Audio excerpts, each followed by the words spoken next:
ಸ್ನೇಹಿತರಿಗೂ ಈ ಪತ್ರಿಕಾಗೋಷ್ಠಿಗೆ ಸ್ವಾಗತವನ್ನು ಕೋರ್ತಾ, ಜಿಲ್ಲಾಧ್ಯಕ್ಷರ ನೇತೃತ್ವದಲ್ಲಿ ನಮ್ಮ ಸಕಲೇಶಪುರದ ಕ್ರಿಯಾಶಾಲಾ ಶಾಸಕರಾದ ಸಿಮೆಂಟ್ ಮಂಜಣ್ಣ ಅವರ ಉಪಸ್ಥಿತಿಯಲ್ಲಿ ಹಾಸನ ಜಿಲ್ಲೆಯ ಧರ್ಮಸ್ಥಳೋತ್ಸವ ಕಾರ್ಯಕ್ರಮಕ್ಕೆ ಇವತ್ತು ಒಂದು ಪೂರ್ವಭಾವಿ ಸಭೆಯನ್ನು ಮಾಡಿದ್ದೇವೆ. ಈ ಧರ್ಮಸ್ಥಳೋತ್ಸವ ಏನು ಒಂದು ಹೋರಾಟವನ್ನು ರಾಜ್ಯಾಧ್ಯಕ್ಷರ ಒಂದು ಕರೆಗೆ ಇಡೀ ಹಿಂದೂ ಸಮಾಜ ರಾಜ್ಯಾದ್ಯಂತ ಪಕ್ಷಾತೀತವಾಗಿ ಜಾತ್ಯತೀತವಾಗಿ ಈ ಹೋರಾಟವನ್ನು ಮಾಡಬೇಕು ಅಂತೇಳಿ ಹೇಳಿ ಕರೆಯನ್ನು ಕೊಟ್ಟಿರೋ ಸಲುವಾಗಿ ನಿಮ್ಗಳ ಮೂಲಕ ಇಡೀ ಹಾಸನ ಜಿಲ್ಲೆಯ ಸಮಾಜದ ಎಲ್ಲ ಬಾಂಧವರಲ್ಲಿ ವಿನಂತಿಯನ್ನು ಮಾಡ್ತೀವಿ.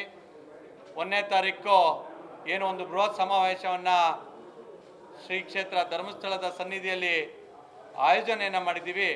ಅದಕ್ಕೆ ಜಿಲ್ಲೆಯಿಂದ ಸಹಸ್ರಾರು ಸಂಖ್ಯೆಯಲ್ಲಿ ಎಲ್ಲ ಮಂಜುನಾಥ ಸ್ವಾಮಿಯ ಭಕ್ತರು, ಶ್ರೀ ಕ್ಷೇತ್ರದ ಹಿತೈಷಿಗಳು ಆ ಒಂದು ಬೃಹತ್ ಸಮಾವೇಶದಲ್ಲಿ ಪಾಲ್ಗೊಳ್ಳುವುದರ ಮೂಲಕ ಏನು ಒಂದು ವ್ಯವಸ್ಥಿತ ಪಿತೂರಿಯನ್ನು ಕಾಣದ ಕೈಗಳು ಮಾಡ್ತಿದ್ರು, ಅದಕ್ಕೆ ಒಂದು ಉತ್ತರವನ್ನು ಕೊಡಬೇಕಾಗಿ ನಿಮ್ಗಳ ಮೂಲಕ ಇಡೀ ಹಿಂದೂ ಸಮಾಜದ ಬಾಂಧವರಲ್ಲಿ ವಿನಂತಿಯನ್ನು ಮಾಡ್ತಾ ಇದ್ದೀವಿ. ಏನೋ ವ್ಯವಸ್ಥಿತವಾಗಿ ನಮ್ಮ ಸನಾತನ ಹಿಂದೂ ಧರ್ಮದ ವಿರುದ್ಧ ಷಡ್ಯಂತ್ರವನ್ನು ರೂಪಿಸಿ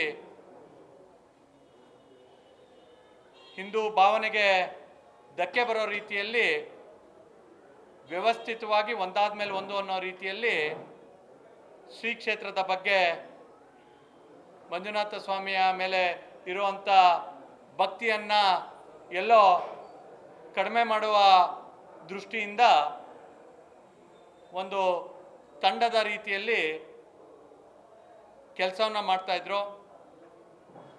ಅದನ್ನು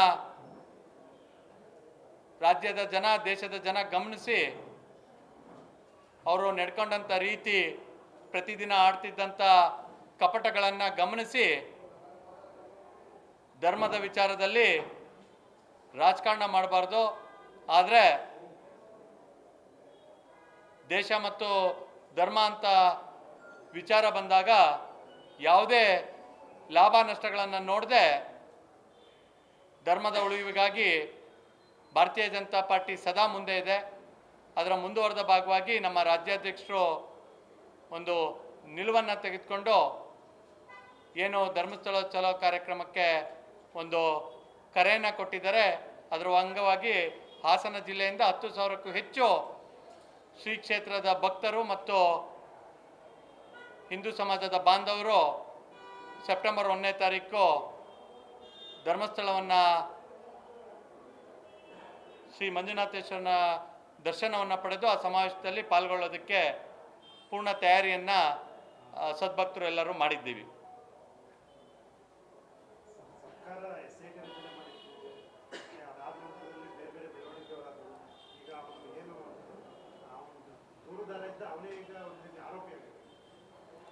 ನೋಡಿ, ಯಾವಾಗ ಕಂಪ್ಲೇಂಟನ್ನು ಕೊಡ್ತಾರೆ ಆವಾಗ ಇಡೀ ರಾಜ್ಯದ ಜನ, ದೇಶದ ಜನ ಶ್ರೀ ಕ್ಷೇತ್ರದ ಬಗ್ಗೆ ಇದ್ದಂಥ ಭಕ್ತರಿಗೆ ಒಂದು ಆಘಾತ ಉಂಟಾಗಿತ್ತು. ಆದರೆ ನ್ಯಾಯ ಎಲ್ಲರಿಗೂ ಒಂದೇ, ಕಾನೂನು ಅದರದೇ ಆದಂಥ ಕ್ರಮ ಕೈಗೊಳ್ಳಿ ಅಂತೇಳಿ ಹೇಳಿ ಯಾವುದೇ ಒಂದು ಏನು ಎಂಕ್ವೈರಿ ನಡೆಯುತ್ತೆ ಅದಕ್ಕೆ ಮುಂಚೆ ಯಾವುದೇ ರೀತಿಯಾದಂಥ ಅಭಿಪ್ರಾಯಗಳನ್ನ ಕೊಟ್ಟು ತನಿಖೆಯ ದಿಕ್ಕನ್ನು ತಪ್ಪಿಸಬಾರ್ದು ಅಂತೇಳಿ ಹೇಳಿ ನಾವೆಲ್ಲರೂ ಕೂಡ ತಾಳ್ಮೆಯಿಂದ ಇದ್ವಿ. ಆದರೆ ದಿನ ಕಳೆದಂತೆ ಶ್ರೀ ಕ್ಷೇತ್ರದ ಬಗ್ಗೆ ನೆಗೆಟಿವ್ ಇಮೇಜ್ ಬರೋ ರೀತಿಯಲ್ಲಿ, ಹಿಂದೂ ಧರ್ಮದ ಬಗ್ಗೆ ನಂಬಿಕೆಯನ್ನು ಕಡಿಮೆ ಮಾಡೋ ನಿಟ್ಟಿನಲ್ಲಿ ಏನು ಒಂದು ವ್ಯವಸ್ಥಿತ ಷಡ್ಯಂತ್ರ ನಡೀತಿತ್ತು. ನಮ್ಮ ವೈಚಾರಿಕತೆಯ ಸಂಘರ್ಷ ಏನು ಪ್ರಾರಂಭ ಮಾಡಿದ್ರು ಆ ಸಂದರ್ಭದಲ್ಲಿ ಯಾವುದೇ ಪಕ್ಷವನ್ನು ಅಂತ ನೋಡದೆ ಅನೇಕ ರಾಜಕಾರಣಿಗಳು, ಅನೇಕ ಜವಾಬ್ದಾರಿಯುತಂಥ ವ್ಯಕ್ತಿಗಳು ಒಂದು ನಿಲುವನ್ನು ತೆಗೆದುಕೊಂಡ್ರು. ಆ ನಿಲುವು ಇವತ್ತು ಧರ್ಮದ ಉಳಿವಿಗಾಗಿ ಹೋರಾಟ ಅನಿವಾರ್ಯ ಅನ್ನೋ ಮಟ್ಟಕ್ಕೆ ತೆಗೆದುಕೊಂಡಂಥ ಸಂದರ್ಭದಲ್ಲಿ ನಾವು ಅದರಿಂದ ಹೊರತಾಗಿರಬಾರ್ದು ಅನ್ನೋದು ಎಲ್ಲ ರಾಜಕೀಯ ಪಕ್ಷ ಆಗ್ಬೋದು, ಸಂಘ ಸಂಸ್ಥೆ ಆಗ್ಬೋದು, ಅಥವಾ ಬೇರೆ ಜವಾಬ್ದಾರಿಯುತರಂಥ ವ್ಯಕ್ತಿಗಳ ಜವಾಬ್ದಾರಿ ಆಗಿರುತ್ತೆ. ಅದರ ಭಾಗವಾಗಿ ಭಾರತೀಯ ಜನತಾ ಪಾರ್ಟಿ ಯಾವುದೇ ರಾಜಕಾರಣ ಮಾಡದೆ, ಯಾವುದೇ ಪಕ್ಷದ ಅಡಿಯಲ್ಲಿ ಈ ಕಾರ್ಯಕ್ರಮವನ್ನು ಮಾಡ್ತಿಲ್ಲ. ಆದರೆ ಹಿಂದೂ ಸಮಾಜದ ಏನು ಒಂದು ದಬ್ಬಾಳಿಕೆಯನ್ನು ಮಾಡೋದಕ್ಕೆ ಹೊರಟಿದ್ರು, ಒಂದು ಷಡ್ಯಂತ್ರವನ್ನು ಮಾಡಿದ್ರು, ಅದ್ರ ವಿರುದ್ಧವಾಗಿ ಈ ಹೋರಾಟವನ್ನು ಕೈಗೆತ್ತಿಕೊಳ್ಳುವಂಥ ಕೆಲಸವನ್ನು ಭಾರತೀಯ ಜನತಾ ಪಾರ್ಟಿಯ ರಾಜ್ಯಾಧ್ಯಕ್ಷರಾದ BY ವಿಜಯೇಂದ್ರ ಅವರ ನೇತೃತ್ವದಲ್ಲಿ ಕೈಗೆತ್ತಿಕೊಂಡಿದೆ.